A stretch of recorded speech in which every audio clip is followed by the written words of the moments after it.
Hello and welcome to Sound Off by Soundview Community Media. I'm your host, John Blaschke, and remember, this is your opportunity for your chance to be on TV. It's the community's chance to be on TV. There we go.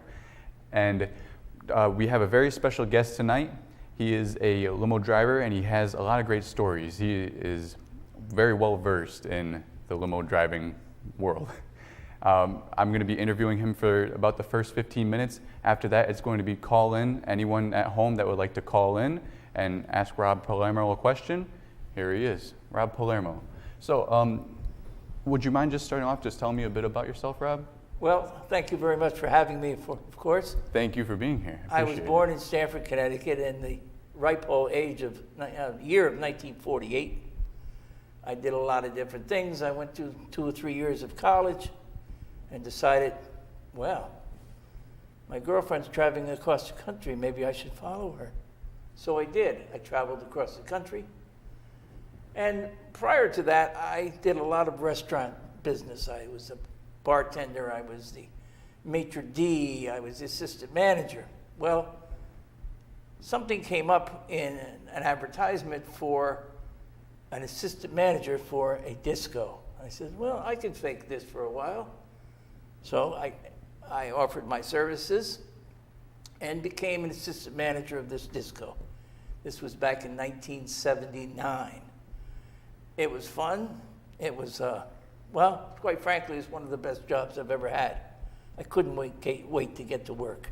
It gets tiring, but it's wonderful. Yeah, especially working at night. At night, yeah. Sleep all day, party all night. Yeah, rock and roll. And it was funny. I got my 8 hours of sleep, but out of a different chunk of the day than more normal people.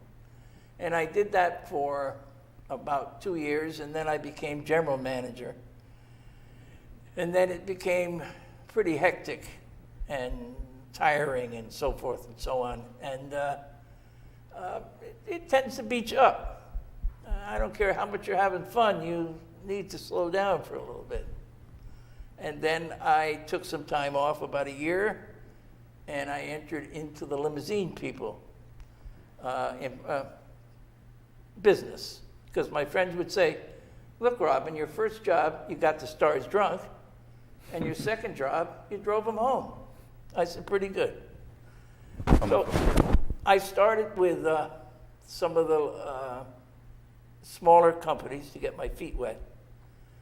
And I tell you, the smaller companies were, well, they wanted you to be their slave, and it was just not my thing. Like you'd work Monday, Tuesday, Wednesday, Thursday, and Friday's your paycheck. So I said, well, Friday, it's payday. It's 6 o'clock in the morning. I have an 8 o'clock in the morning flight, pickup. He said, yeah, you got to be there. I said, it's payday. He said, but it's 6 o'clock in the morning, but it's also payday on 6 o'clock in the morning. So I want my pay. Well, there's nobody here to pay you now. I said, well, we got 45 minutes before I'm supposed to be at this thing. I think somebody should go and ATM it, get a little cash, make me happy. Got to pay for gas. Yeah, got to pay for gas. So they did it. They got me some money, and I went and cashed it the next day. And I said, I want the rest of the money. And he gave me the rest of the money, and I quit. I can't do that. I can't work 7 days a week, 6 days a week for no pay. It's just not in me. So I said, I wish you the best of luck, and off I went to a bigger company. About what year did you start limo driving? About 1984, maybe, 83, 84. And interesting enough, on the limousine driving, I saved all my slips. Like this, you can't see this, but it's a pay stub from 1990. Nobody saves their stubs. They get paid. They go, well, I got paid. Money Throw in it the away. bank account. Throw it away. I said, someday I'm going to write a story about that. And I saved them and saved them and saved them and saved them. I have tons.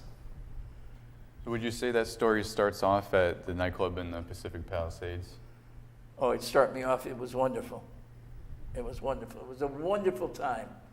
I had 2 people from Connecticut. George Stevens came out to visit me, and Liz Daniels came out to visit me from Stamford, and they said, oh, this is great. I put them up in the hotel, or some motel, The motel was interesting. It was a building that was built in 1930s by a railroad magnate person. He wanted a place for the railroad to go by and stop. Mm-hmm. And it was a hotel. It was there from 1930s. Used to be Carl's by the Sea. But fortunately or unfortunately, in the case fortunately, nobody was in it at the time, and there was a mudslide, and it knocked it right down. But nobody got hurt. Nobody got hurt. Acts of God, I guess. Act of God. I mean, I could have been up, never mind.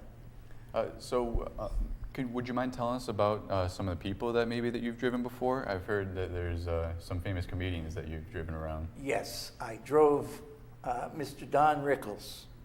Okay. Now, Don Rickles, as you may know or may not, he was a type of a comedian that would come out and ad lib. And sometimes he'd insult you. Like he used to say to the guy in the front row, "Is that your wife?" "Oh, God." And he'd do that sort of thing. And it went over okay. People understood it. Not like today, they get it's a joke. They don't like those jokes anymore. Mm. So one time I picked up Don. No, actually there was two times. One time I picked him up from, he was coming in from his Vegas show, and he had all his clothes. So he knows me, and he says, "Rob, do you have a van? I have all my clothes for the show." I said, "No, all I got is a stretch." He said, "Will we fit?" I said, "Well, let me ask you a couple questions. Do these clothes, they have to be on hangers and perfect?" He said, "No, you can put them in a ball. I don't care what you do with them." So he drives with a fellow man, his Friday man, I don't know what you call him. So we sat him up front, we stuffed him with clothes. We sat down in the back and stuffed clothes in there. We stuffed clothes in the trunk of the car. And I said, "You okay, Don?" He goes, "Yeah, I'm okay. The clothes are all over me." I said, "All right, just be quiet. We'll be home in 10 minutes. So in a limousine, if you've been in a limousine, there is a radio there, but sometimes it's up here. And it's little. And you put your fat little fingers up there and try to, it goes. I said, so I pull over and I said, "Don, don't touch the radio." I said, "You'll be home in 10 minutes. I pulled over 3 times. Finally he said, "I'll be a good boy." I said, "Hum to yourself. You know any songs? Hum to yourself. We'll be home." We take him home. We take him home first. Don was never a big tipper. He would say, "Put 20% on the tip for gratuity." The second one was, I got called and I was told I'm picking up Don Rickles at his house. Okay, and we're going to the Greek Theater. Now, the Greek Theater is an outside theater where they have wonderful concerts. And he's opening for Frank Sinatra. Okay. I was in awe. I would have paid Don to do this. Only kidding. So I pick him up, and as soon as the people that are doing the Greek, they realize, I'm driving, the waters part, and I go right in. Well, I'm backstage, and he says, "Yeah, come backstage, and if I need something, you're right there." I said, "Okay." So who walks in but a famous Hollywood agent named Jack Gilardi. Jack Gilardi was a beautiful human being. He was married to Annette Funicello, one of the original Mouseketeers. But Jack says hello to me first, because I haven't seen him in a long time. He puts his hand to me. He says, "Rob, how you doing? I haven't seen you in a long time." I said, "Jack." Jack says, "You're driving the big stars." I said, "No bigger than you, Jack." And Rickles goes off. He goes, "What? It's no bigger than me. I'm the star. What are you? You made your money off me." He goes on and on and on. So finally, Jack says to Don, "So you know Rob?" And Don Rickles said, one of the best, and it was great. Jack goes on his way. So I thought there was a little bit of a lull, and I thought we could tell John a joke. He didn't want to hear it. He said, "No, you keep your jokes." And then at the end of the show, we go out for drinks. Don, Sinatra, everybody. So I said, "Do I have time to go get something to eat?" He says, "Yeah, go get something to eat." And I said, "You can't take time on the driver. I mean, you can't take time away from your client, it backfires. It always gets you. So you go get something and you bring it back. So I came back and I said to Frank's driver, "You're driving Sinatra?" He goes, "Yes, sir." I said, "Where should I put my car?" He said, "Put it there." I said, "But you're driving Sinatra. You should put it there. That means your car would be first." He goes, "He knows where I am." All right. So a while passes and Frank and Barbara start coming out. I'm not standing by my car.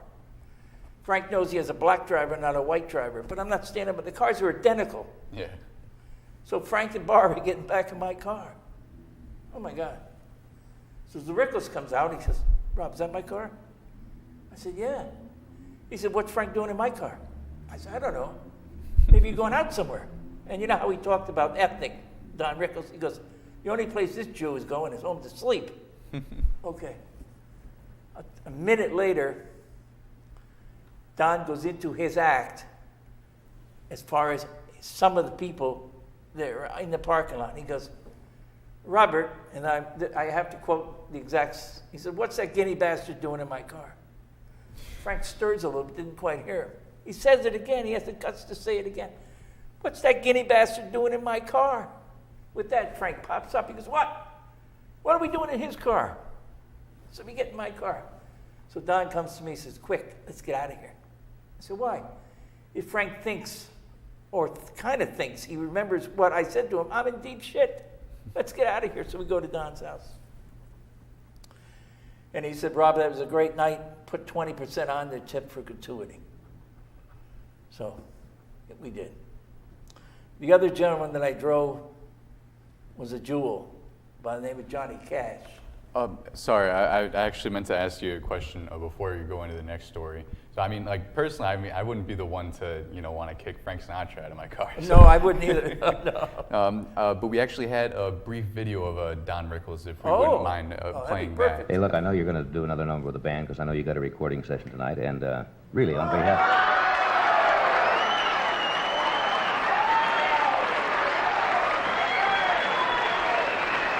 Here goes the evening.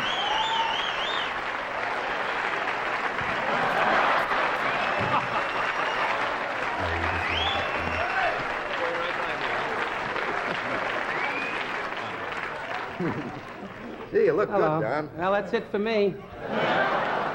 Why don't you guys get with the band? Hey, Frank, it's good to see you. I just was hanging around in the hall, and they said Frank Sinatra's here, and I've never met him, Never mind. And I get the chill. You'll excuse us, won't you? Certainly, certainly. Marco Mangananzo was hurt. Marco Mangananzo? Trombino Bombazzo. 2 bullets in the head Thursday.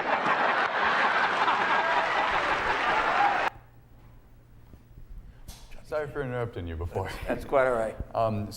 Would you actually mind telling us the Johnny Cash story now? Johnny Cash, I picked him up at the airport, grabbed his carry-on bags. On the way to baggage claim, which he's not going to get his bags, he lights a cigarette.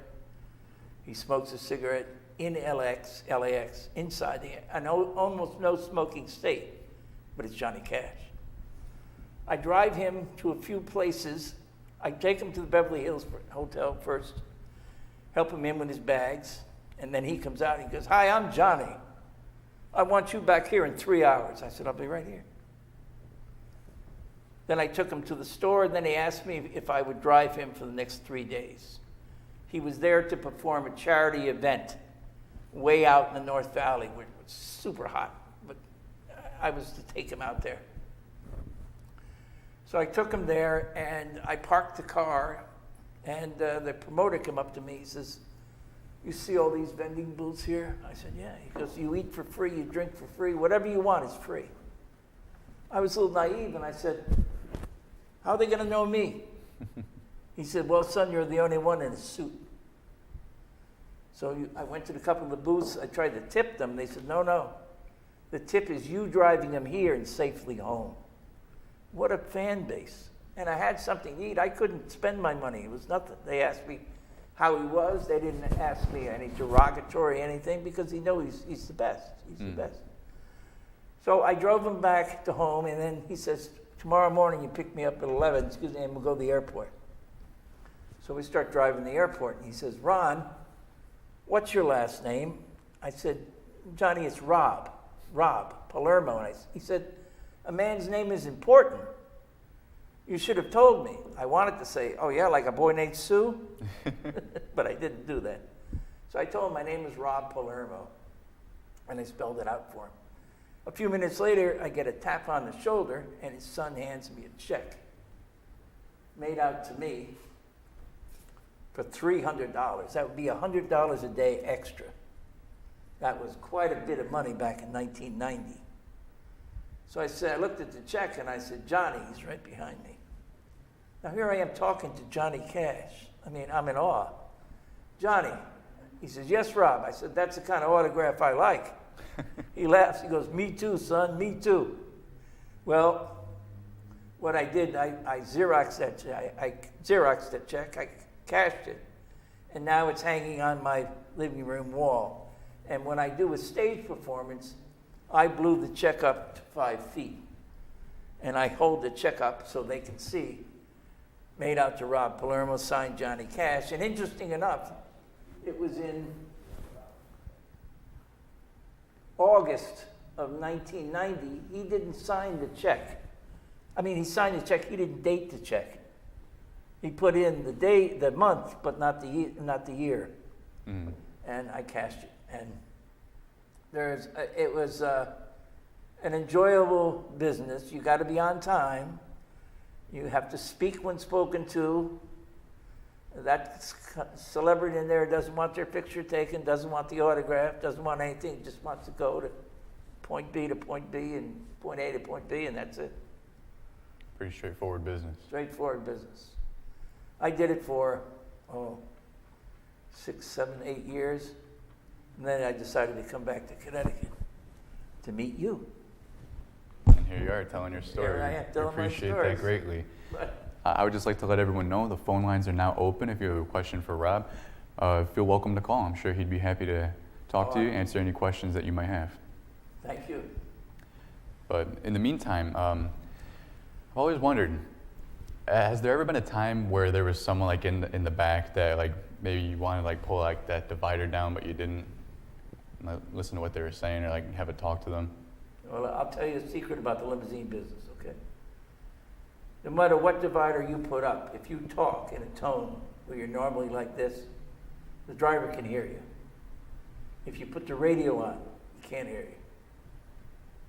If you're talking and all of a sudden you decide to stand up in the moonroof, without him seeing you stand up, your voice changes.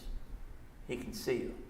I've had to pull over in Beverly Hills and let 5 adults out to stand on the curb because I told them the engine was starting to smell funny. Then I backed up, the hood went down like this, I went forward, the door shut, and I drove home. I left them on the curb. Because I get $500 fine for letting them get up there and risk their lives. But I'll tell you about somebody that I was, you ever heard of the Traveling Wilburys? Yeah, absolutely. Okay. Roy Orbison, George Harrison. Yes, and, I was driving Jeff Lynne. Oh, okay. I didn't know music. I knew music to listen to it, but to say what album and he came to Fly By Night, I didn't know all that stuff. So there's Jeff Lynne, George Harrison, Tom Petty, Bob Dylan, sitting at the table having a Heineken. And Jeff Lynne says, Rob, why don't you come over? I was like, I'm scared. Now, in hindsight, the last thing they'll ever want to talk about is music. They want me to be the diversion. Come on over, we'll talk about him. Talk about a beer. Yeah, talk about a driver. I didn't sit down with him. Can you imagine? Okay. You're George Harrison, you're Tom Petty, you're Bob Dylan, you're Jeff Lynne, and I'm sitting there talking to you like we're in the backyard flipping a hamburger. But I couldn't do it. That's something. Yeah. I don't know what I would do if I were in your shoes there. I think I would take the beer. I regretted it, and I've tried to get in touch with Jeff Lynne to tell him.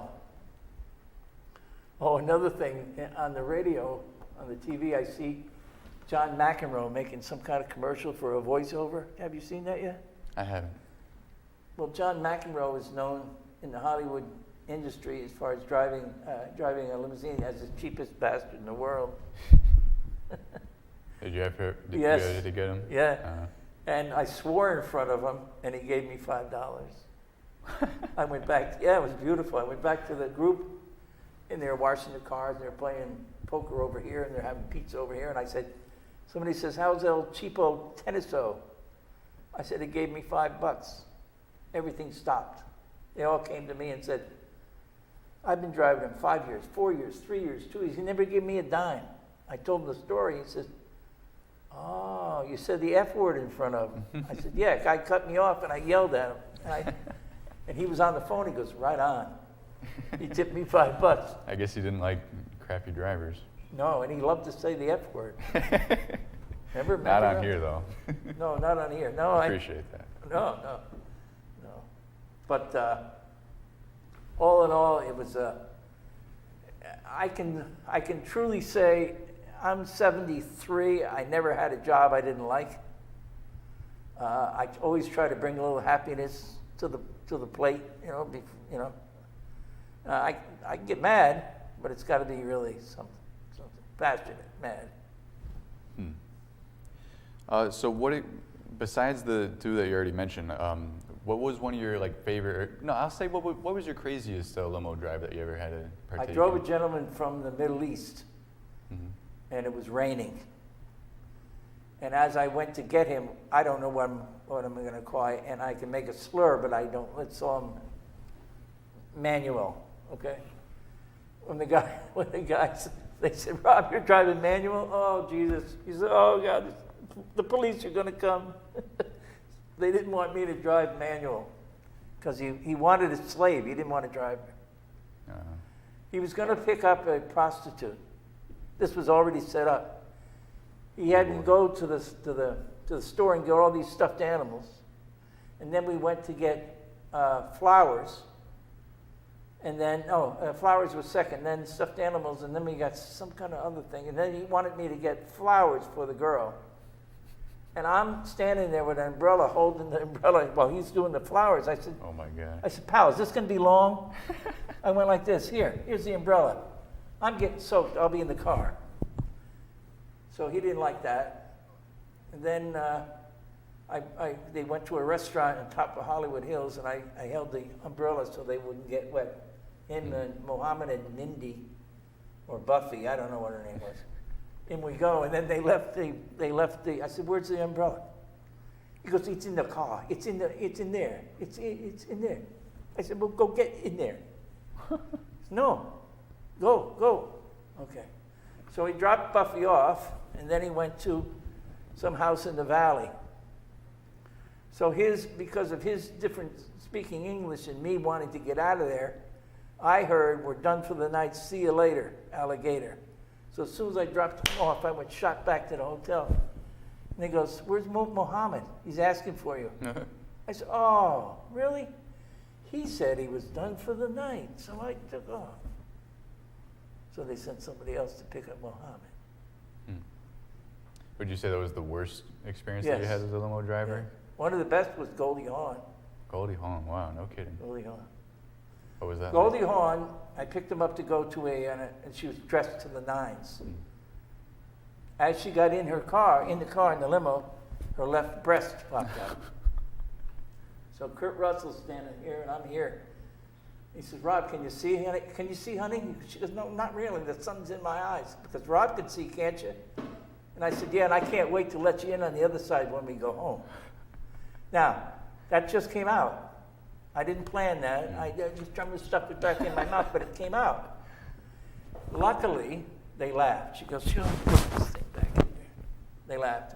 And at the end of the ride, they gave me a $100 tip. Huh. They must have thought you were funny. Yeah. They said, "Rob, except for the show and I didn't get an award, we have the best time with you. Can we ask for you again?" I said, "Yes." I drove them again. We had a great time. I saw them at a place called Mort's Deli that was in Pacific Palisades. You go there for a sandwich. I was there with my girl, and there's Goldie Hawn going, "Come on over." So my girl says, "Are they waving at you?" I said, "Yeah." So I go over and I had lunch with Goldie Hawn and Kurt Russell. Yeah, they were nice. It was very nice. I'd love to tell them that story, and they'll remember it. I swear they'll remember it. Yeah. There was a lot of goofballs. There was a lot of Alan Alda got mad at one of the drivers one time. You know, the guy from MASH. Oh, okay. Yeah, you don't think he popped off pretty good. Everyone's got a temper, yeah. Yeah, he's got a temper. I drove. Oh God, Madonna. Wow. Madonna, Sean Penn. Oh, it goes on and on and on. Chris Christopherson was very nice. Prince was very nice. The entourage was always very good tippers. Never Michael Jackson, but the Jackson family. There was no money there. There was for Michael. Michael used to give the chimp the money, and he'd give it to the driver. Huh. The driver's name is Alfred. He's from Bridgeport. If anybody knows Alfred's last name, he lives in California. I'd love to know it and say hello to Alfred. That's to you, Alfred. That's to you, Alfred. Is there anything else that you'd like to add within the last couple minutes of the show? Well, I've been doing this for a while with the pandemic. I did a show in New Bedford, Massachusetts for 2 nights and 3 nights. It was really well received. I would like somebody to represent me, if that's a possibility, because I can't get into the casinos or anything like that. I said, I don't expect to fill 3,000 people, you know, but maybe. But on this...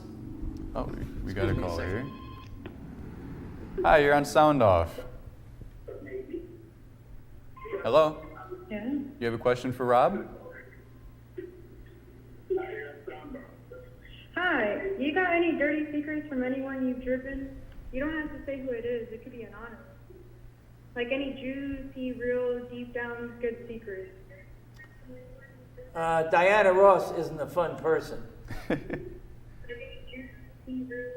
I guess it's not much of a secret, but did you have something else? Another question for Rob? Nope. Okay. Thank Well, you enjoy the very rest much. of your evening. Speaking of, I think that's just about the rest of the time that we have, unless there's something else you wanted to add, Rob. Well, it's been a pleasure. Thank you, Rob. It has been a pleasure. pleasure. Thank you. Very nice. All right, that's been Sound Off, everyone. Tune in the same time next Tuesday at 6:30, and we'll be tuning in then. See you tonight. Good night, Thanks. Sweet everybody. dreams.